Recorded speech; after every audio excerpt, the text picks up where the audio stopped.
Salamat sa mga kapatid sa atin sa GCI South Family Fellowship Workers.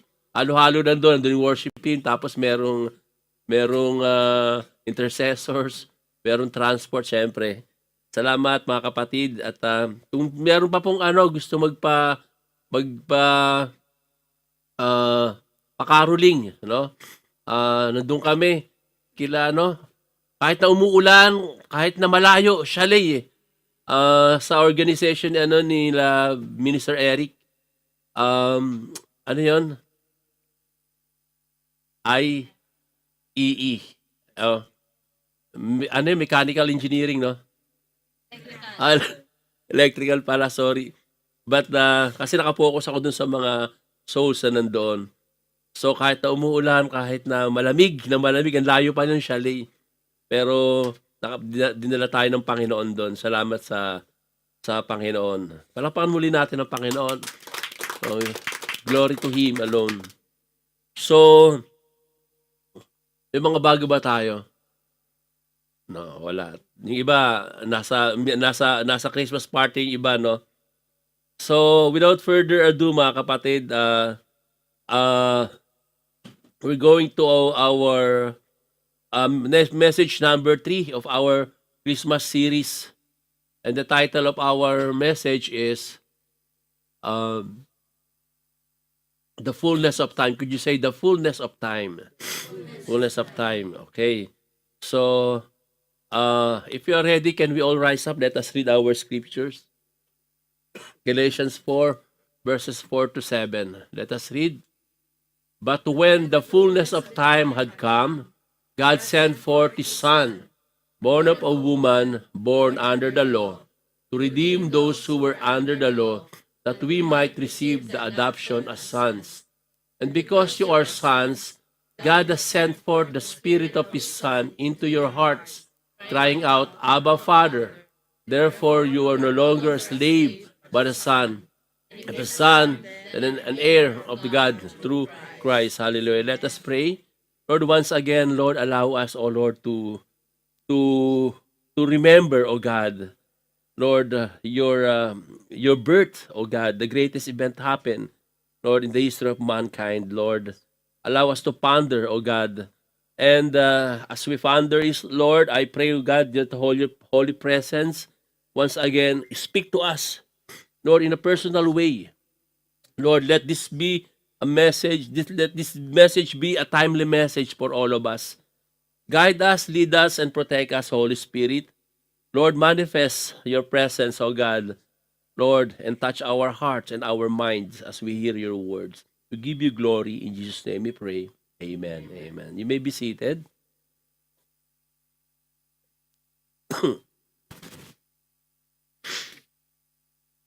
So time flies, mga kapatid. Time flies. Sabi nga sa English, Christmas is just around the corner. Amen? Just around the corner. No? Parang kailan lang, niisip ko, nagpaplano tayo na anniversary. No? What will be the day? What will be the timing? No? Tapos natapos sa anniversary. Tapos parang kailan lang nagpaplano tayo ng Christmas party. 'Di ba? Anong day, anong time? At mamaya na 'yon, mga kapatid. So join us, no, yung mga 6 o'clock, no? 6 o'clock or 7? 6 'yon. Okay. Call time 6 o'clock, ha? Call time 6 o'clock. Ubutin din si Brother John. Brother Johnny, wala ka ng pasok niyan. So you can join with us, okay? Wala nang pasok si Brother Johnny. May pasok ako, Brother Johnny? Wala pa. Meron pa rin. No? But I hope ma-join ka rin sa mga ganung gatherings, no, pag nagkaroon ka na ng time. So, many preparations, of course, no? Ayun yung foods, ayun yung gifts, yung program, no? At kasama yung timing, etc., etc. Ano mo, sa Pilipino lang naman kasi ang Christmas talagang actually sa Pilipinas napakahaba ng Christmas celebration. September pa lang, 'di ba? Ayun ang kaya talagang ang budget sa Christmas kailangan, no? Hindi kasi tayo nasanay, no, pag lagi nating walang budget sa Pasko kasi September pa lang talagang sineselebrate na natin. Bibili na tayo ng mga regalo. Sa mall pa lang makikita na natin yung mga giant Christmas tree. Talagang binibigyan natin ng budget ang Christmas eh. No? September pa lang pag sumilip na si Jose Marichan, di ba? Talagang nagse-celebrate na tayo ng Christmas. Pero alam nyo ba, may mga tao na takot sa Pasko. Yon, nakuha mo, Brad. Oo. Kaya alam mo yung Pasko, ibig sabihin ng Pasko, pas ako. Sabi ng mga ninong at ninang, pas ako. Oh. Pero dapat hindi tayo ganun, no? May mga inaanak tayo, no? Kailangan naghihintay rin sila. Okay, nag-expect sila. Makagaya ng mga employer natin sa Pilipinas, no? Pag 13-month na, nawawala na sila. Hindi mo na next year na yung January na dumarating yung mga 13-month. Oh. So there are many preparations that we need to do to get done all the things we need to do. That we need to do before Christmas Day. So mga punong abala tayo. Today we're going to talk about not only the significance of Christmas, but listen to this, but the timing and the strategic nature of those moments. Listen to this, tell your neighbor, listen to this. Do you realize how important the timing is to everything that exists in this world? Napakahalaga ng timing. Right? Sa mga nagtatanim, di ba, mga magsasaka, hindi kayo magtatanim pag tagbagyo, pag tag-ulan, may mga buwan ng pagtatanim, di ba? O sa ibang bansa, hindi kayo pwede magtanim pag nagmay yelo. No, in basketball, may game clock, di ba? May duration ng game. May mga rules, no? Kailangan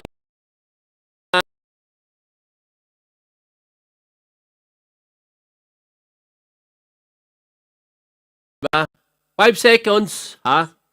O inbound. Pag galing ka sa labas, kailangan mong papasa yung bola within 5 seconds. Di ba? So, may mga time will dictates the duration of the game. Right? May last 2 minutes, maliban na lang kapag overtime. Time out tayo. Hindi pa ba nagta-timing ng time out? Hindi, may iba, na, no?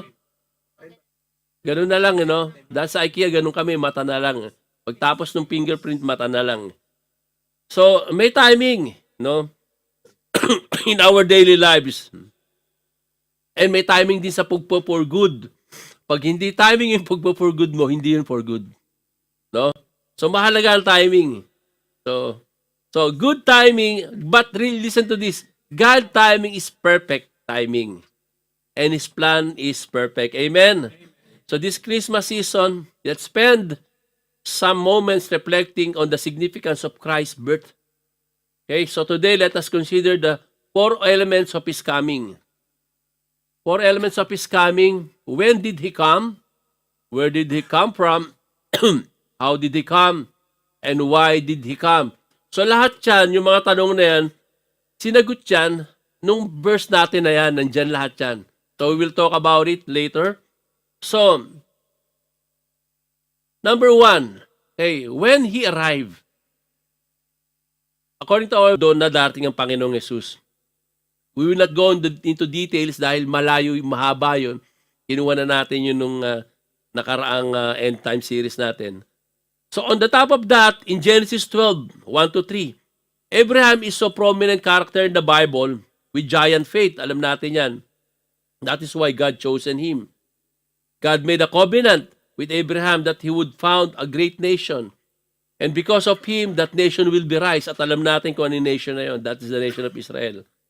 And many prophecies pertaining to the nation of Israel that already happened. Alam natin yan. And that's the biblical point of view. Now we will go to the divine point of view. That's biblical point of view. This is the divine point of view. Third, there is a divine point of view. God was ready. Ito na. Diba? In the previous passage, Galatians 4 verse 3 says, no, In Galatians 4:3 it says, even so when we were children, no, we're enslaved to the elementary principles of the world. Ano ibig sabihin yon? It's being enslaved. Every religious practices of human-made ideas that cannot save you, instead of the mature, free life God offers. Even in us, like in our old faith, di ba? We were like a child. Para tayo mga bata na we're slave in the basic rules. No? Human tradition, worldly philosophies, no? That just condemn or leave us feeling helpless. At na yun na nangyari sa history. We talked about it a while ago, napagod ang tao. No? May even us, di ba dati, kung babalikan natin old faith natin, ano ginawa natin sa old faith natin? Hindi naman natin naintindihan. We're bound, no, sa elementary principles, no, na hindi naman natin maintindihan. At ayun yung nangyari, no? Sabi ni Paul sa verse na yon, we're enslaved to the elementary principles of the world. Right? Ayun na, napagod sa mga ganitong tradisyon. They realize those myths, paganism, are lack of fulfillment. Inconsistent dahil sa mga ribulto na sinasamba nila, philosophies, mga kasabihan lang, no? They seek something else. Naghanap na ng katotohanan ang tao. And God was ready to rescue. Ayun yan eh, di ba? Kaya perfect timing eh. May mga timing talaga ang pagdating, and God is always perfect, has perfect timing, perfect plan. That is why, as we read, Paul said, when the fullness of time had come, God sent His Son. When the perfect time had come, God sent His Son. No? Ito na yung naghahanap ng tao, no? At pinadala na ng Panginoon ang kanyang anak. When He arrived from, God sent forth His Son, pre-existent mga kapatid. Lagi natin tatandaan, no? The way Paul laid this out points to the pre-existence of the Son.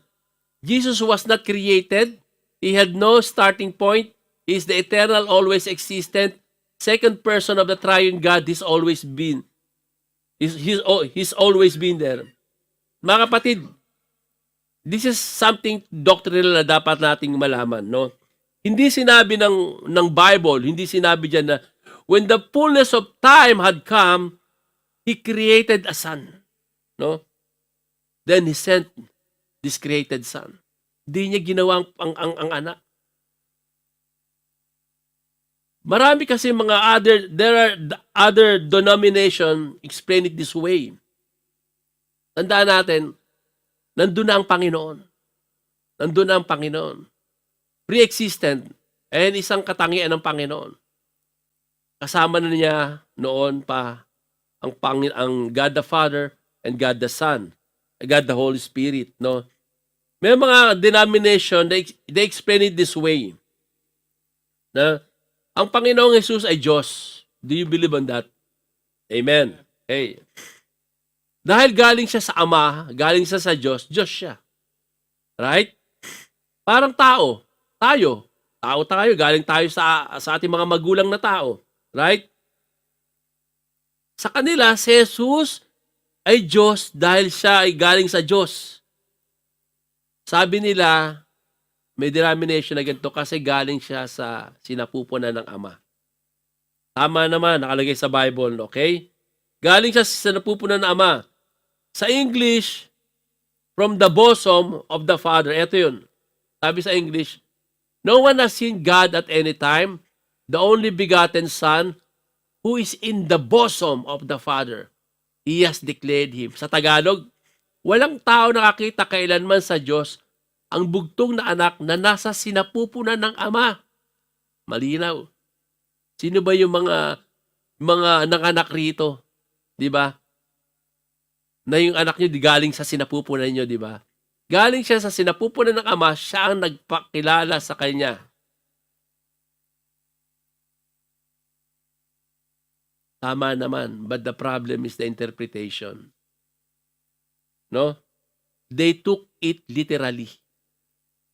Right? Si Jesus, galing sa sinapupunan ng Ama or from the bosom of the Father at niluwal siya ng Ama. Pero kung isipin natin, mga kapatid, kung Jesus ay galing sa sinapupunan ng Ama, He is just another created being. Just like us and just like the angels. Right? Yung bosom, listen to this, the bosom na sinasabi rito, no? Kaya kailangan natin, we have to read from the original language minsan pag nag-aaral tayo. And the original language, yung Hebrew language, ang sinasabi dyan, yung bosom, pertaining about the intimacy of the Father and Son. It's the intimacy. Di ba? Kaya tingnan natin, ano ba sinabi rito? No? Sa Hebrew translation. About the deep intimacy of God, the Father, and Jesus Christ. Ano sabi doon? In the bosom of the Father signifies a position of deep intimacy, love, closeness, like a child held close to a parent's heart. It emphasizes the eternal, close relationship between the Father and the Son, Jesus, who are one as described earlier in John 1:1. The Word was with God. Kasi pasimula pa lang nandun na ang Diyos, ang Diyos na salita, and the Word was God. Sa pasimula pa lang nandun na siya. Paano nasasabi na si Jesus ay galing sa Ama? Yes, pero they took it literally. Yung sinabi niyang galing siya sa napupunan ng Ama.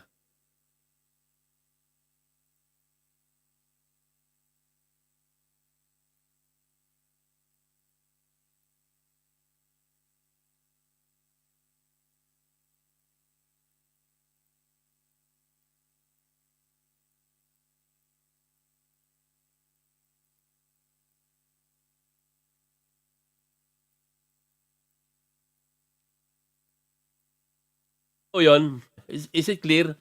So lagi nating isipin yun, no? Kasi may mga gano'n na akala mo lang tama, pero mali. Di ba? Mali. Kasama niya na sa pasimula pa lang. He sent His Son. Pag-aaral natin ngayon, bakit ba Son? Di ba? Bakit nga ba Son? No? Bakit ba lalaki ang Diyos at hindi babae? Wait, bakit ganun? Kaya nga, may nagtanong sino yung nasa Reels? Yung Catholic na magaling mag-explain?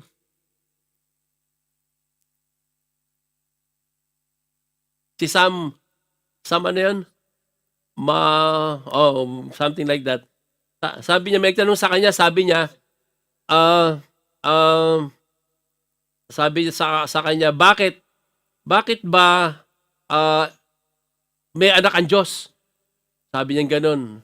Sabi niya unang-una, kasi ang concept niyo na may anak, may isang babae, may isang lalaki, nagtalik ng anak.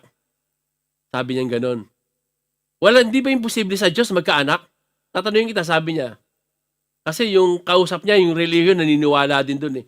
Si Mary ba, bakit nanganak? Si Mary ba, nagtalik ba sila bago mapanganak si Jesus? Hindi. Bakit nangyari? Diyos yun eh. Ba't imposible sa Diyos magkaroon ng anak? Pwede rin, pero listen to this. This is something I learned from ISOM. Ito yung hindi ko makakalimutan sa turo sa ISOM. Nakalimutan ko lang yung speaker. Bakit lalaki ang Diyos at hindi babae? Kasi noon, mga kapatid, nagpapahayag ang Diyos ayon sa kultura ng bansa. Lagi natin tatandaan yan. Kanino ba? Bakit tayo? May mga anito tayo. 'Di ba? May mga anito, 'di ba? Doon dati nung wala pang mga simbahan, wala pang katuruan, 'di ba sumasamba na rin tayo? 'Di ba? Sumasamba na rin ang ninuno natin kung kani-kanino. Pero alam nila na may Diyos eh. Nagpapahayag ang Diyos ayon sa kultura ng isang bansa. Ang dominant kasi noon sa kultura noon ay lalaki. 'Di ba? Lalaki talaga. No, even here in the Middle East. Kaya nga may mga abu-abu, di ba?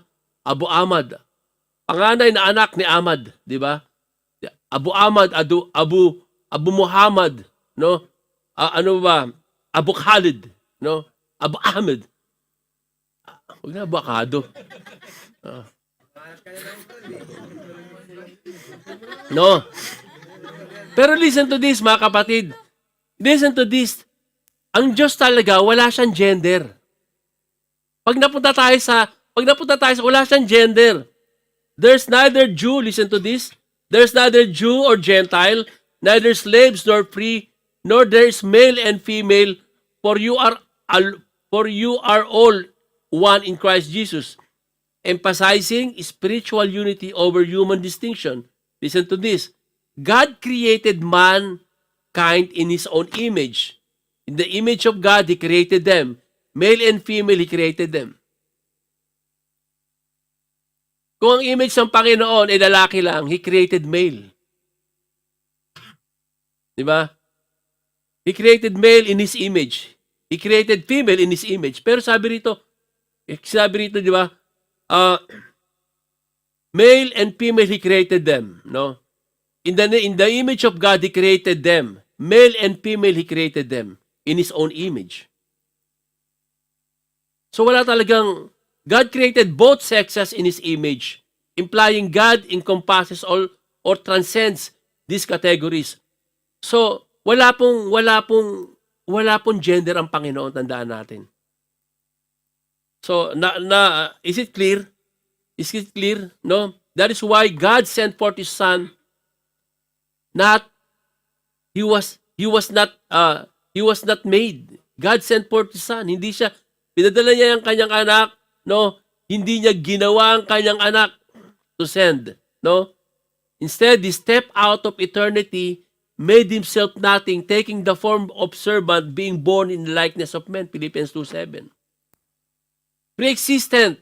Sa pasimula pa lang, naroon na kasama na ng Diyos kasama na niya ang Ama. John 1:1. Alam natin, in the beginning was the Word, and the Word was with God, and the Word was God. So Jesus is God from the beginning. Kasama niya na, okay? Divine, and this is sending process was all God. He's the one who initiated the process. It was not mankind who initiated. Listen to this. We were dead in trespasses and sins. Ephesians 2:1-3.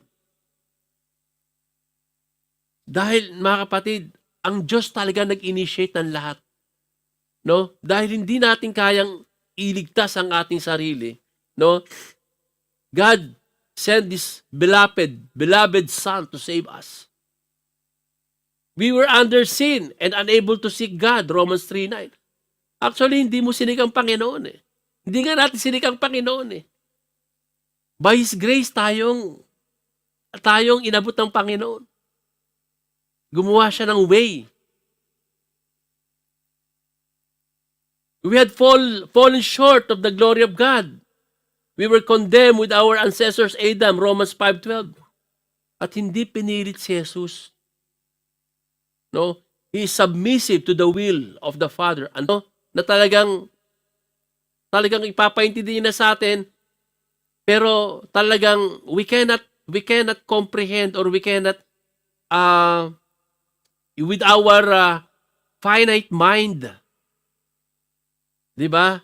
But this is our faith. Hindi ma-imagine nino man, ang Diyos naging tao. Isinilang sa Bethlehem. An angel, a multiple angel of hosts, dumating pa, appeared on that place at sinamba pa siya, nagkantahan. At lumaki yung batang ito out of the public eye. Nakita ng mga tao na lumalaki si Jesus. Di ba nasabi pa nga niya, di ba ito yung anak ni Maria na karpintero? Ni Joseph na karpintero? Di ba? But sad to say, hindi lahat ng tao nakaalam nito, mga kapatid. At hanggang ngayon, may tao na hindi pa rin nakakaalam nito. How He arrived. How He arrived. How He arrived. Sorry, number 3. How He arrived. Born of a woman, born under the law. Human, born of woman. But why is it significant that the Son of God was born of a woman? Why was it necessary? How does it help us? Bakit ganon? Lagi natin narinig yan. Born of a woman. Born under the law. What does it mean? Bakit ganon? Since Jesus was born of a woman, He became human. As simple as that. Pinanganak siya ng tao, tao siya. Galing siya sa Diyos Ama, Diyos siya. No? It's fully God and fully man. A divine mystery, on theological term, it is hypostatic union. Okay? Fully God, fully man. Pero hindi nila maintindihan yun, mga kapatid. Why is it necessary also that He is born under the law? So alam na natin, born of a woman, pinanganak siya ng tao siya. But why is it necessary also to be born under the law? Bakit lagi narinig, born of a woman, born under the law, tuwing magpapasko? Lagi natin narinig yan. Right? Born of a woman, born under the law. Born of a woman, nasagot na natin. Born under the law because being fully human, kagaya natin, is subject to all the Mosaic law. Bilang tao, kagaya ka. Tao ka. You're subject to the law of the land. And Jesus, subject, to the law given to Moses by God. Lahat ng tao noon, subject to the law given to Moses. The 613 laws. Is born under the law to perfectly fulfill them. Wow! 613 law to perfectly fulfill them. And Jesus said in Matthew 5:17, I have come not to abolish the law, but to fulfill them. Turuin mo. 613 law, sino nakapulfill? Si Jesus lang. Why? How? By living perfectly obedient life. Pinamuhay niya He embodied the deepest spiritual meaning of loving God and neighbors. Pinamuhay niya yon perfectly. The deepest spiritual meaning of loving God and your neighbor. He fulfilled the Old Testament prophecies about the Messiah. At dahil siya ang nakafulfill ng law, He is the only one who can free us from the law's condemnation and curse. Dahil siya lang ang nakafulfill yun, siya lang ang pwedeng makapagpalaya sa atin sa condemnation and the curse of the law. Paano ginawa yun? By ultimately sacrifice Himself on the cross to satisfy the law's demand for atonement. The law demands sacrifice, atonement. Atonement, ano ba atonement? Pagbabayad ng kasalanan. Kasalanan nino?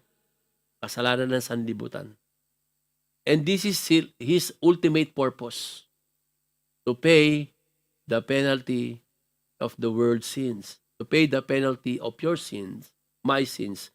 That is why He arrived. Kaya yun ang reason bakit siya dumating. And the next point is, ito yun, why He arrived. To redeem those who were under the law so that we might receive adoptions as sons. Our experience under the law. This verse shows us the fundamental way of relationship to the legal code of God's word shifted when we met Christ. Okay? Ano ba yung ibig sabihin? To redeem those under the law. To redeem is a freedom word. Freedom word and redeem. Redeem is to regain possession or in payment for. Example, yung mga points natin sa aura. Di ba? Yung meron pa ba natitira?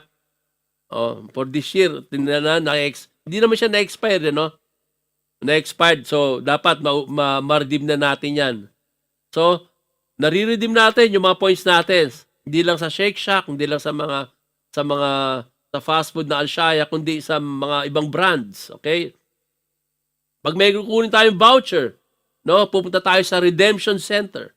Sino gumagawa niyan dati? Naghuhulog rin tayo doon sa mga bumibili tayo ng toothpaste, ng Tide, no, ng McDonald's dati para ihulog doon, baka manalo tayo, no? So, how Jesus redeem us? How Jesus redeem us? Because we are under the law. At kapag hindi ka nakasunod sa law, in fact, wala naman talaga nakasunod sa 613 laws, including 10 commandments, we are condemned. We are guilty. At ang kabayaran ng kasalanan ay kamatayan. Diba? Pero bakit kaya? Kung wala naman palang masusunod dyan sa law na yan, bakit kaya binigay sa atin ng Panginoon? Why God gave it to us? When no one can obey the law. Listen to this. Sabi sa katabi mo, listen to this. Two things, mga kapatid. Two things. God gave the law to Moses, number one, to reveal His holy standard. Pinakita dito ng Diyos na mataas ang standard niya. God is a holy God. Walang makakapantay sa standard na pinakita ng Panginoon doon. Number two, He revealed the humanity's inability to be righteous on their own. Pinakita ng Panginoon doon, mataas ang standard ko at mababa ka. The humanity's inability to be righteous on their own. No? Hindi natin kayang abutin ang standard ng Diyos. Yung pagiging matuwid niya with our own righteousness. Sa pagiging matuwid natin. Sabi nga ng Panginoon, 'di ba? Sabi niya sabi niya sa scriptures, 'di ba? Yung mga kabutihang gawa natin, sabi niya, it's just a filthy rags. Maano lang, sabi ng Panginoon, maraming basaan sa aking harapan. Romans 3:23, for all have sinned and fall short of the glory of God. Pinakita ng Panginoon, lahat nagkasala kayo. Bagsak kayo sa standard ko. Fall short. Ano ibig sabihin? Hindi umabot. Didn't reach. Kulang. Lacking. Hindi natupad. Not fulfilled. So two things. God revealed His standards of holiness. God revealed the humanity's ability to be righteous on their own. At kapag nagpatuloy ito, mga kapatid, ganito, kawawa tayo. Kawawa tayo. We are bound to hell, people. Ayun destination natin, sa hell. Sa impyerno. So, kailangan natin ng Savior. Kailangan natin tagapagligtas. And that is why He arrived to redeem us. For us to reconcile with the Father. Ipagkasundo tayo sa Ama. Yun lang naman eh. At paano niya tayo ni-reconcile? Listen to this. This is the birth versus adoption. Paano tayo ni-reconcile? Birth versus adoption. Having been redeemed from being under the law, we receive something else, adoption. Wow, hallelujah. Hindi niya lang tayo iniligtas, no, sa condemnation ng batas, sa burden, sa curse ng law, but we receive something else.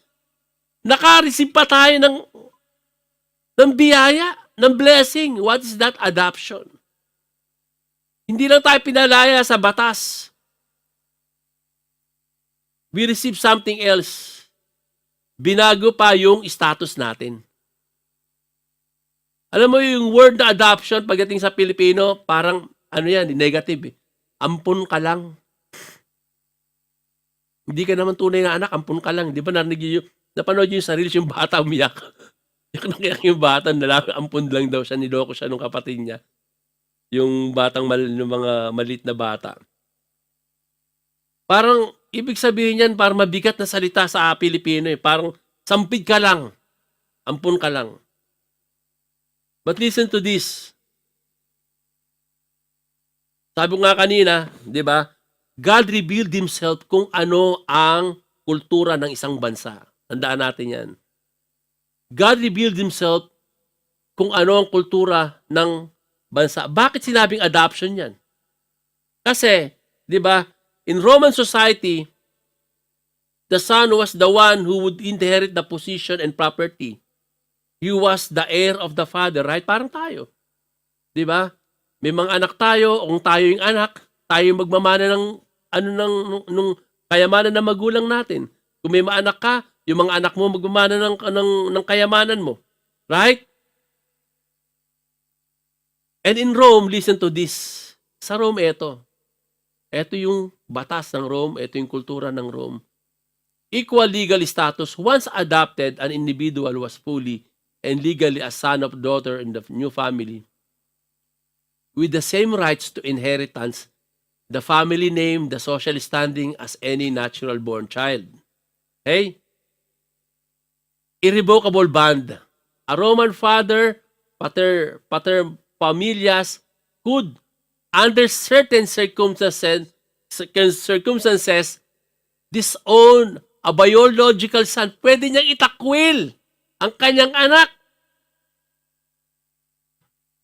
However, an adopted son could not be disowned. Hindi niya pwede itakwil yung inampun niya. Adoption bond was legally permanent. Di ba? Yung anak mo, pwede mo itakwil, tunay na anak mo, pero yung inampun mo, wala, permanent yun. So their status, being biological and adopted, was fully equal, right? But in some ways, more secure pa nga yung adopted child. Diba? Because permanent nature of the legal bond, medyo advantage pa sa kanya. Mas secure siya eh. Diba? Mas secure siya. Dahil hindi siya pwede itakwil. Ang tunay na anak pwede itakwil. So what happens here, when Jesus redeemed us, a change of status from being children of wrath, galit sa atin ang Panginoon dahil sa mga ginagawa nating kalokohan, kasalanan, nung di pa natin tayo anak, no? From being children of wrath or slaves to sin, to being cherished sons and daughters of the Most High God. Hallelujah. Palakpakan natin ang Panginoon. We're adopted child. Hindi tayo pwede itakwil. We're cherished sons and daughters of God. The Bible says in the book of Ephesians, among whom we all once conducted ourselves in the lust of our flesh, fulfilling the desires of the flesh and the mind, and were by nature children of wrath, just as the others. Ang poot ng Diyos nasa atin. Alam mo yung wrath? Mas matindi yun yung galit eh. Mas matindi yung poot. Di ba? Just as the others. Sabi, 2 Peter, for by what a man is overcome, by this he enslaved. What does it mean? No? Sapagkat ang tao ay alipin ng anumang dumadaig sa kanya. Nadaig ba natin ang kasalanan noon? Hindi naman eh. Di ba? Tayong dinadaig ng kasalanan. We are enslaved by sin. Dahil hindi natin madaig ang kasalanan, tayo ay alipin ng kasalanan. Minsan pa tuwan-tuwa tayo pag nagkakasala tayo. Di ba dati? Pag tayo ay ang tawag rito, nakakapanlamang sa kapwa. Di ba? So listen to this. Humanity, apart from Christ, is bound to sin by their actions and choices. But when Jesus redeemed us, our status changed from being children of wrath, slave to sins, to being cherished sons and daughters of God. Hallelujah. So sons, This is why our relationship with right? Abba Father.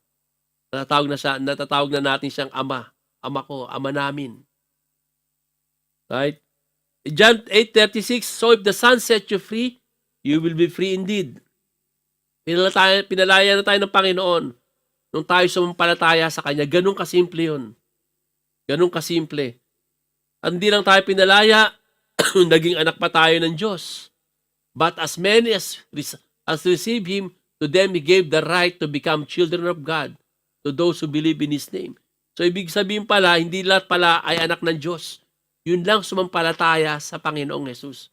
So sad to say, kapag hindi ka nanampalataya sa Panginoon, hindi ka anak ng Diyos. Lahat ginawa ng Diyos, pero hindi lahat anak ng Diyos. You will not have this kind of privilege after this life, or even favor, even you are here in this life. So notice how doctrinal statement began. God sent forth His Son. Why did God do this? Why Christmas? To set us free from the law so that we might receive the adoption as sons. So listen to this. It starts with the sending of the Son, Jesus Christ, and it ends with the adoptions of many sons. We are the sons and daughters. So son, listen to this, son came to make sons. Son came to make sons. He came to bring us home. Pagdating niya doon, yung son, marami na tayong anak ng Panginoon. Ayun ang purpose ng Panginoon ng Panginoong Jesus. No? He's a son of God, no? And now, no, because of our faith with Him, He makes sons. He makes sons and daughters to bring us home. That's the reconciliation to the Father. Conclusion, mga kapatid. Conclusion. Maybe you are waiting for the right timing. May mga hinihintay tayo na right timing na isang bagay, no? Maybe you're waiting for the right timing para makapaglingkod tayo ng maayos sa Panginoon. Maybe hinihintay pa natin yung right timing para tanggapin natin ang Panginoon. Mga kapatid, listen to this. God already fulfilled all these things. Dumating na ang Panginoon. Huwag mo na hayaan, no, na maghintay ka pa ng kung ano-ano. Kung ikaw ay hindi paligtas hanggang ngayon, today is the day of salvation. Kung hindi ka naglilingkod ngayon, today is the time to serve Him. Kung hindi ka pa, marami tayong hinihintay, mga kapatid, na mga bagay sa buhay natin. But the most important thing, ang hinihintay natin kaligtasan nandito na. Kailan ka? Ano pang gagawin mo, mga kapatid? Commit to Christ. Mark 1:15, the time is fulfilled and the kingdom of God has come near. Repent and believe in the good news. Now is the right time to commit to Christ. Mga kapatid, can we all rise up?